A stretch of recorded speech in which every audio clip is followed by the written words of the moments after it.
All right, so our last completing the square example. Let's see if we can make this a shorter video. Okay, so we have an example with fractions. We don't want those fractions. So if what you're trying to solve has fractions, let's do our handy little fraction trick. You can multiply everything by the common denominator between 4 and 2, which is a 4. So 4 times y squared is 4y squared, divided by 4 is y squared. Minus 4 times y is 4y, divided by 2 is 2y. 4 times 1 is 4. And 4 times 0 is 0. All right. Let's solve. So again, if we were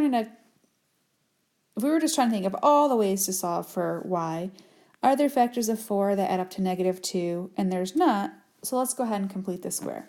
So push that 4 off on the side. Y squared minus 2y space space plus 4 equals 0. And again, I'm throwing parentheses right here because I want to create something that's factorable. We take our b value, -2, cut it in half. We always divide by 2, and then that number we square. So +1, it will always be positive. And then notice we didn't have to factor out a GCF right there, so I'm going to counterbalance and subtract 1 in our second space. This is factorable, and in the last video we brought up the shortcut, factors of 1 that add up to -2. Well, when you do that b over 2, it's always going to be that number, y minus 1 squared, because the factors are -1 and -1.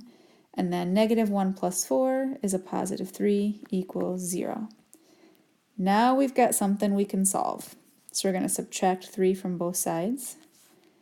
Remember, we're trying to isolate the thing that is being squared, so that y minus 1.